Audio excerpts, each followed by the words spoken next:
अरहन्ताणं नमो सिद्धाणं नमो सिद्धाणं नमो आयर्याणं नमो आर्याणं नमो वज्रायाणं नमो उज्जायाणं नमो लोय सव्वसाहुणं नमो लोये सवसाहुणं नमो अरिहन्ताणं नमो अरिहन्ताणं नमो सिद्धाणं नमो सिद्धाणं नमो आयर्याणं आर्याणं नमो वज्रायाणं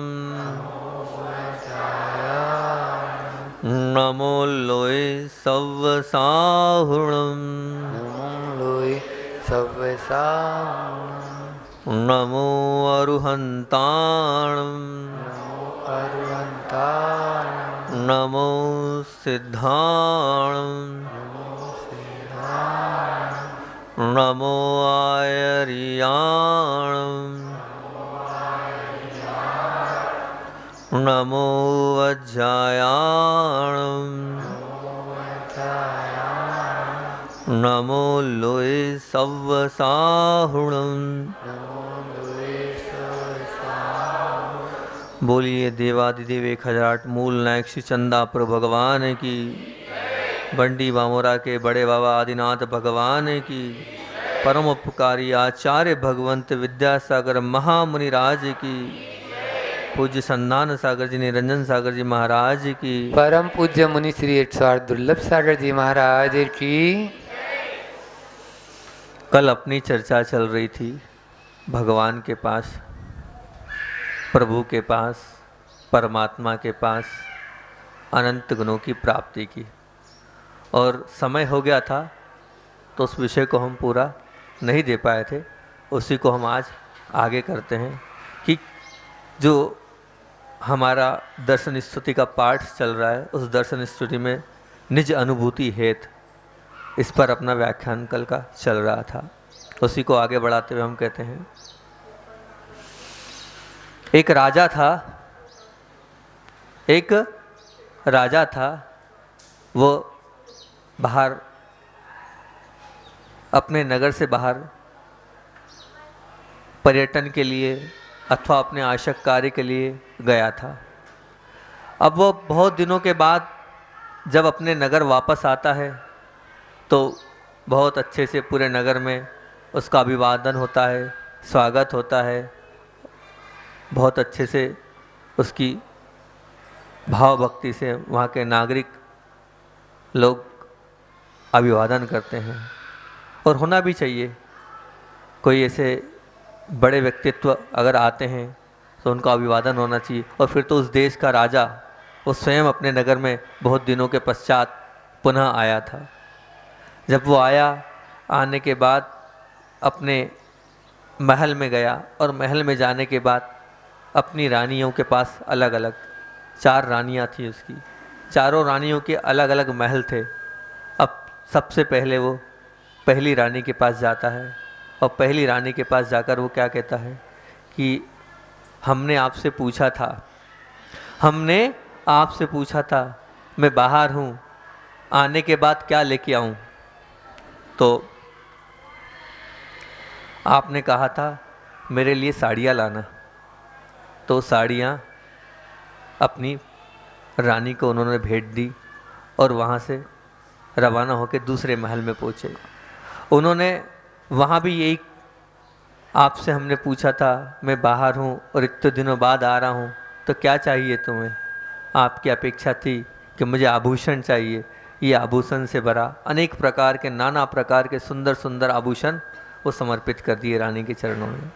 आगे बढ़ गए, तीसरी रानी के पास पहुँचे, और तीसरी रानी के पास भी उन्होंने कहा मैंने पूछा था तो आपकी खबर आई थी कि मुझे मिठाइयाँ चाहिए, उस देश की जो प्रसिद्ध मिठाइयाँ हैं वो मुझे ला के देना। तो ये पूरी की पूरी मिठाइयाँ आपके लिए दे रहा हूँ। अनेक प्रकार की, नाना प्रकार की मिठाइयाँ उस देश की उस रानी के पास पहुँचा दी।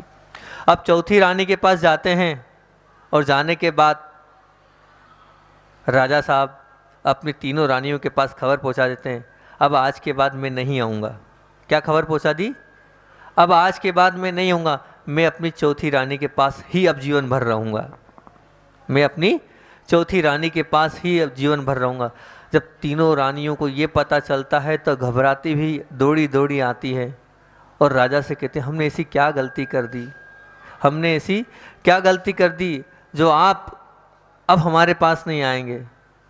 तो वो जब मैं बाहर था तब मैंने सबसे पूछा था, आपको क्या चाहिए, आपको क्या चाहिए, आपको क्या चाहिए। आपको चाहिए थे वस्त्र, मैंने वो दे दिए। आपको चाहिए थी मिठाइयाँ, वो मिल गई। आपको चाहिए थे आभूषण, वो मिल गए। लेकिन इस रानी ने कहा था मुझे कुछ नहीं चाहिए, मुझे तो सिर्फ आप चाहिए और आपके अलावा कुछ नहीं चाहिए। तो इसको जो चाहिए था वो मैंने दे दिया, आपको जो जो चाहिए था वो मैंने आपको दे दिया। सबके अपने अपने भाव की पूर्ति मैंने कर दी है। तीनों रानियाँ निरुत्तर थी, कुछ कहने को नहीं था। तो यही आज इस विराट अनंत काल के संसार के परिभ्रमण में हमने भी यही किया है। हमने भगवान के सामने जाके क्या मांगा? पत्नी, शादी नहीं हुई हमारी, हमने पत्नी मांगी। हमने क्या मांगा? पैसा मांगा। हमने क्या मांगा? परिवार के स्वास्थ्य की याचना करी। हमने पद की इच्छा करी। हमने पुण्य भी मांगा, पर हमने कभी परमात्मा को नहीं मांगा। पर हमने कभी परमात्मा को नहीं मांगा। और इसका भी यही परिणाम आया कि परमात्मा के अलावा अन्य सब कुछ मांगने के बावजूद भी हम भिखारी के भिखारी रहे। परमात्मा को नहीं मांगा, इसलिए हम आज भी भिखारी के भिखारी ही रहेंगे और आगे भी भिखारी के भिखारी ही रहेंगे। आपको बंधुओं एक बात स्पष्ट कर दें, वास्तविकता यह है कि इस दुनिया के समस्त सुख, इस दुनिया के समस्त सुख यदि इमारत के स्थान पर है तो परमात्मा नींव के स्थान पर है। तो परमात्मा कहाँ है? नींव के स्थान पर है। नींव अर्थात क्या? वो जो बहुत बड़ा मकान है, उस मकान को स्थिर अगर किसी ने किया है तो उस नींव ने किया है। तो परमात्मा नींव के स्थान पर होता है। आप विचार करें, भगवान की भक्ति में लीन हैं कि नहीं हैं?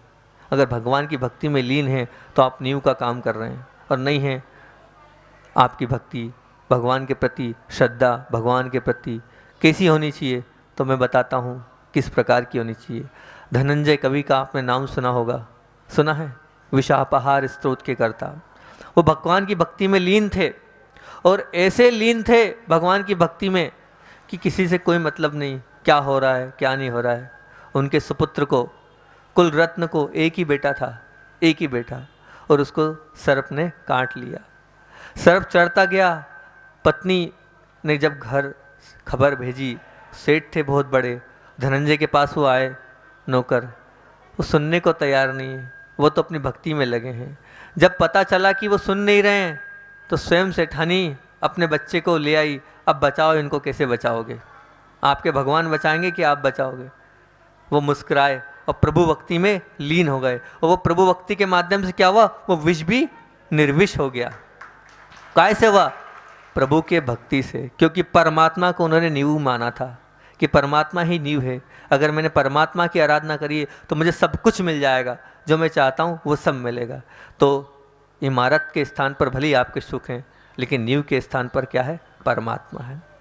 इस दुनिया में जितनी भी सफलताएं हैं वो परिधि के स्थान पर हो सकती है। जो भी सफलताएं आपकी, मान लिया वो काय के स्थान पर, परिधि के स्थान पर हो सकती, लेकिन ध्यान रखना, परिधि अर्थात क्या? गोल। परंतु एक बात ध्यान रखना, उस परमात्मा का, उस परिधि का मूल स्थान क्या होगा? केंद्र स्थान। क्या होगा? वो बिंदु जहाँ से वो परिधि निकल रही है।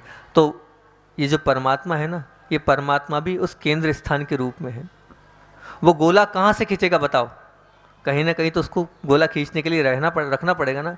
वो गोला चारों तरफ खींचा है, केंद्र स्थान पर रखकर ही खींचा है। इसी प्रकार परिधि बहुत अच्छी लग रही है, गोला बहुत अच्छा लग रहा है, लेकिन इस गोले को खींचने में सबसे पहले क्या है? बीच में मध्य बिंदु, वो सब कुछ है। मध्य स्थान वो सब कुछ है, केंद्र स्थान वो सब कुछ है।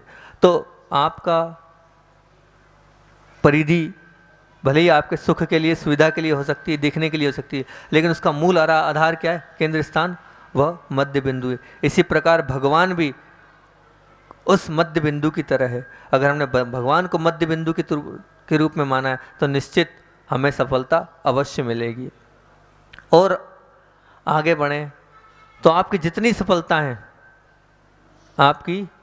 सफलताएं हैं वे सब सफलताएं परमात्मा के केंद्र के स्थान पर तो हैं। इसके लिए एक छोटी सी बात याद आ गई, पहले बीच में वो बता देता हूँ। मैं अच्छी चीज़ याद आ गई, पहले वो बताता हूँ फिर आगे बढ़ता हूँ। मैंने निर्दोष सागर जी महाराज जी के मुख से सुना था कि उनके जो गुरु हैं पन्नालाल जी शास्त्री, पन्नालाल जी शास्त्री जो साहित्याचार्य हैं, जिन्होंने अनेक ग्रंथों की हिंदी करी है, उन्होंने पद्म पुराण की हिंदी करी है और भी अनेक आदि पुराण की और अनेक ग्रंथों की हिंदी करी है और अनेक विद्वानों को पढ़ाया अपने जीवन काल में। वो परीक्षा देने के लिए जा रहे थे, विद्वान तो थे, वो एक परीक्षा को पास करना चाह रहे थे। अब उन्होंने पूरे साल पढ़ाई नहीं करी। उनको विकल्प हुआ कि पूरे साल मैंने अध्ययन नहीं किया, अब मैं परीक्षा देने तो जा रहा हूँ, कॉलेज की पढ़ाई है और जा तो रहा हूँ और 10 प्रश्न आने हैं। क्या आने हैं? 10 प्रश्न आने हैं। अब मैं क्या करूँ? उन्होंने कुछ नहीं किया, रास्ते में जा रहे हैं, 2 घंटे का रास्ता है, भगवान की भक्ति करी और सहस्र नाम का पाठ चालू कर दिया उन्होंने। भगवान के 1008 नाम, भगवान की भक्ति प्रारंभ करी और 1008 नाम उन्होंने पढ़े। 1008 नाम पढ़े उन्होंने, बिल्कुल सत्य घटना है। 1008 नाम उन्होंने पढ़े, भगवान की भक्ति करी और उसके बाद पुस्तक उठाई। पुस्तक उठाने के बाद जो उन्होंने प्रश्न 5 याद किए उस 2 घंटे में, वही के वही 5 प्रश्न वहाँ पर आ गए। वही के वही 5 प्रश्न वहाँ पर आ गए। बहुत भक्ति से भगवान के 1008 नाम वहाँ पर उन्होंने स्मरण किए और वो 1008 भगवान के नाम स्मरण किए। सोचो विचार करो, वो वही के वही प्रश्न आए और फिर से उनको गोल्ड मेडल मिल गया। वो सिर्फ 1 घंटे 2 घंटे की पढ़ाई में, पर क्या भगवान के प्रति आस्था थी। वो सफलता कब मिली? जब भगवान के प्रति पूरी भक्ति थी। इतनी भक्ति, इतनी आस्था आपकी होगी जब आपके साथ घटित होगा। आप ऐसा गेम मत खेल लेना, नहीं तो आप आजा महाराज जी हमारे साथ तो ऐसा नहीं हुआ। अंदर से उतनी शक्ति, उतनी भक्ति, उतनी आराधना आपकी होगी, तब सब कुछ होगा। इस बात को ध्यान रखना। इस दुनिया की समस्त अनुकूलताएं यदि वृक्ष के स्थान पर है, इस दुनिया की समस्त अनुकूलताएं यदि वृक्ष के स्थान पर है, तो ध्यान रखना परमात्मा बीज के स्थान पर है। कहाँ है परमात्मा? बीज के स्थान पर है। परमात्मा कहाँ पर है? बीज के स्थान पर। क्यों बीज के स्थान पर है? बीज नहीं होगा तो पेड़ होगा क्या? नहीं होगा ना। तो अनुकूलता जब मिलेगी जब आप परमात्मा की आराधना करोगे, परमात्मा की भक्ति करोगे, परमात्मा के पास जाकर बैठोगे, तब मिलेगी आपको वो शांति, वो भक्ति। तो अब समस्त इस दुनिया की समस्त हर व्यक्ति को चाहिए कि हमें ये चाहिए, वो चाहिए, इस प्रकार की मांग है हमारी। लेकिन वो सब मांग कब पूरी होगी? जब हम परमात्मा को बीज के स्वरूप में स्वीकार करेंगे। हम पद्म पुराण के उस कथानक पर चलते हैं तो पद्म पुराण में आपने देखा सीता को कहाँ भेज दिया गया? वन में भेज दिया गया। वन में भेज दिया गया, लेकिन उस प्रतिकूलता से उसे कोई विकल्प नहीं था। क्यों?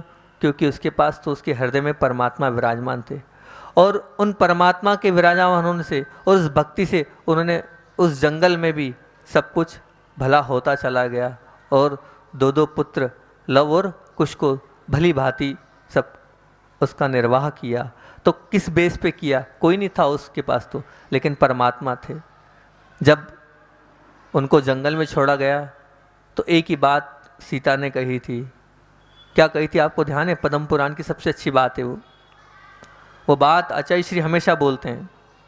तब सीता ने एक बात कही थी, जो छोड़ने आया था उससे कहा था, उस रथवाहक से, कि लोगों के कहने से मुझे तो छोड़ दिया, पर कभी अपने जैन धर्म को मत छोड़ना, कभी परमात्मा को मत छोड़ना। मैं भी आपसे यही कह रहा हूँ कि उस सीता ने जैसे धर्म को नहीं छोड़ा, परमात्मा को नहीं छोड़ा, आप भी कभी धर्म और परमात्मा को नहीं छोड़ना, तो आपका अपने आप कल्याण हो जाएगा। इस दुनिया के समस्त आकर्षण पदार्थ यदि सागर के स्थान पर है, अर्थात सागर के स्थान पर है, तो परमात्मा चंद्र के स्थान पर है। चंद्र के स्थान पर परमात्मा, हाँ, कैसे? तो उस सागर में भी अगर कुछ उथल पुथल होती है तो चंद्रमा कर देता है। कैसे कर देता है? ज्वार भाटे से कर देता है। कर देता है ना। जो चीज़ आपको चाहिए वो सब कुछ मिल जाएगी। कब मिलेगी? जब आप परमात्मा पर श्रद्धान करोगे, परमात्मा पर भक्ति करोगे, परमात्मा की आराधना में लग जाओगे और मांगोगे ऐसा जो आपके मोक्ष को दिलाने वाला हो। मेरे जीवन से जुड़ी एक घटना आपको सुनाता हूँ। आप लोग शायद नेमावर तो गए होंगे, गए हैं नेमावर? सिद्ध क्षेत्र है नेमावर। वो सिद्ध क्षेत्र है जहाँ पर मुनियों का मोक्ष हुआ है, परमात्मा की अवस्था वहाँ से प्राप्त हुई है। ऐसा वो सिद्धोदय सिद्ध क्षेत्र है। उस क्षेत्र पर आज से लगभग 200 वर्ष पूर्व प्राचीन जिनबिंब वहाँ नर्मदा नदी से निकले थे। एक आदिनाथ भगवान, एक शांतिनाथ भगवान और एक मुनिश्रोतनाथ भगवान, ऐसे 3 जिनबिंब वहाँ से निकले थे।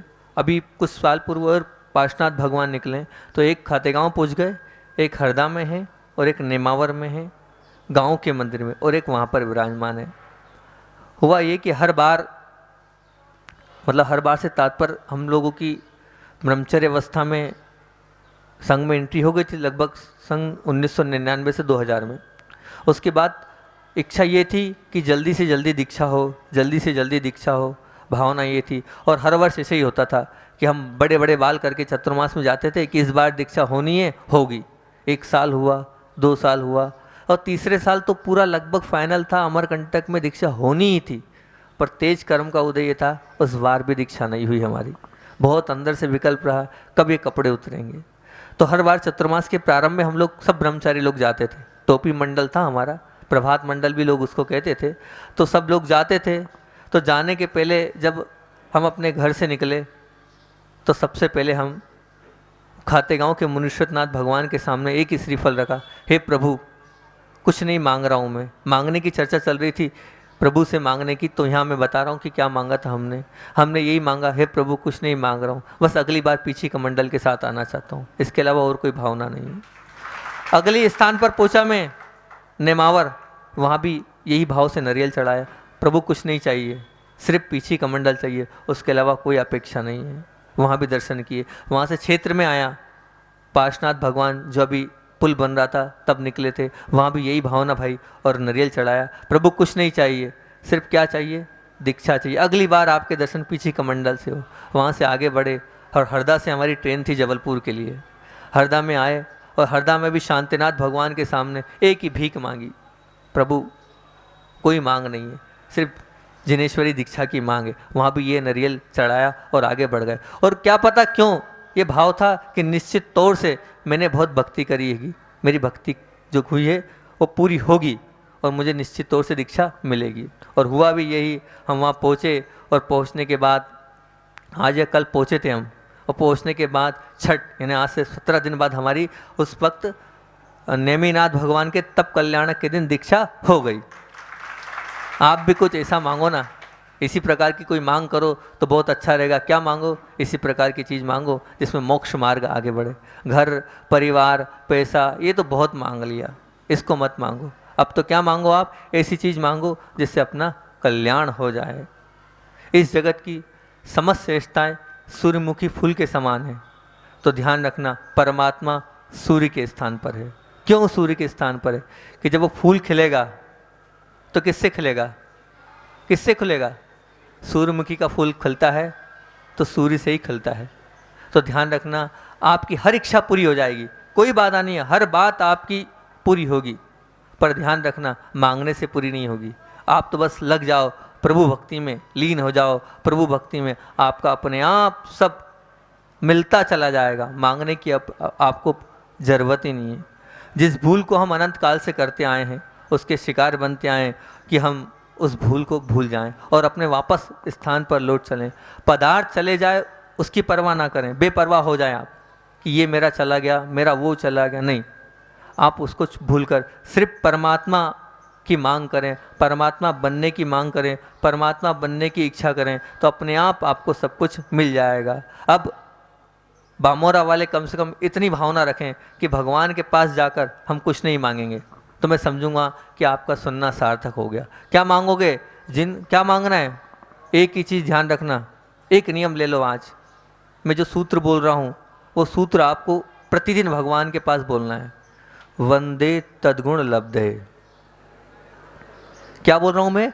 वंदे तद्गुण लब्धे। क्या अर्थ होता है इसका? अर्थ मालूम है? वंदे तद्गुण लब्धे का मैं भगवान आपको इसलिए नमन कर रहा हूं, बस मुझे कुछ नहीं चाहिए, आपके गुण मेरे अंदर आ जाए, आपके गुण मेरे अंदर आ जाएं। तो इस सूत्र को बार बार रिवाइज करो, वंदे तद्गुण लब्धे। क्या है? इसको उतार लो और जब भगवान के पास जाओ, नमन करो, तो उस नमन में माथा टेकते वक्त एक ही बात मानना, वंदे तद्गुण लब्धे। हे भगवान बस आपके जैसा मैं बन जाऊं, हे भगवान बस आपके जैसा मैं बन जाऊं, है ना। अपना समय पूरा हो गया है। इसी भावना से बोलिए आचार्य भगवंत विद्यासागर जी महामुनि राज की।